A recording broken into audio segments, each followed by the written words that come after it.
जिथे खवळलेल्या नद्या निसर्गाच्या शक्तीची सतत जाणीव करून देतात, तिथे एका अशा व्यक्तीचा जन्म झाला जिने संयमाने खुद्द निसर्गाच्याच भाषेत उत्तर दिलं. पूल उगवणारी व्यक्ती श्री हॅली वॉर, पद्मश्री 2026. भारताच्या सुदूर पूर्वेकडील पर्वतांमध्ये जिथे मॉन्सून आपली कहाणी जोरदार प्रवाह आणि वादळांमधून लिहितो, तिथे लोक निसर्गाशी संघर्ष करत नाहीत, त्याचं ऐकतात. 1957 साली इथेच मेघालयातील सोहराजवळच्या सिएस मध्ये खासी टेकड्यांमधील साध्या लोकांमध्ये हॅली वॉर यांचा जन्म झाला. वयाच्या 10व्या वर्षी त्यांनी एक परंपरा आपलीशी केली जी आजच्या जगात दुर्मिळ आहे. धैर्य, जे मिनिटं आणि वर्षांमध्ये नव्हे तर पिढ्यांमध्ये मोजलं जातं.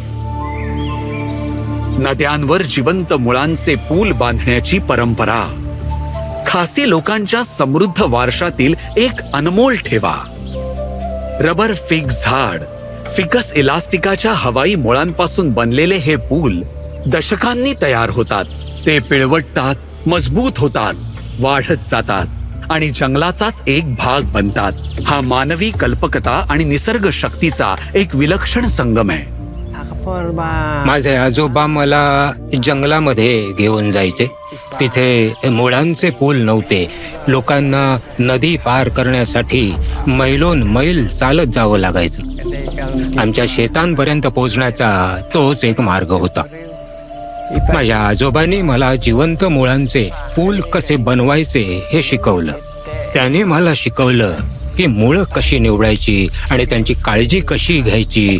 जोवर ती मजबूत होत नाही तोवर नदीच्या पलीकडे त्यांना आधार द्यायला शिकवलं.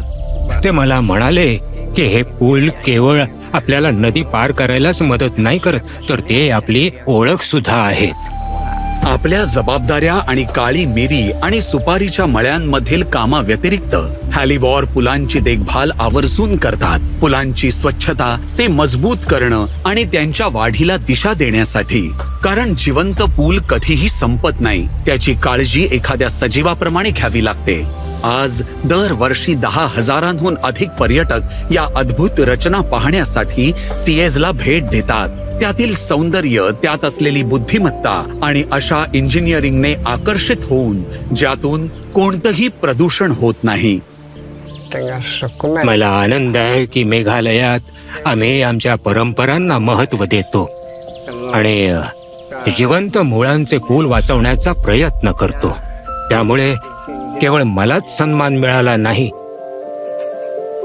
तर माझ्या कुटुंबाला, माझ्या गावाला, माझ्या आजोबांना, माझ्या वडिलांनाही सन्मान मिळाला, ज्यांनी मला निसर्गासोबत जगायला शिकवलं, त्याच्या विरोधात नाही. श्री हॅली वॉर, पद्मश्री 2026. कोटी कोटी प्रणाम.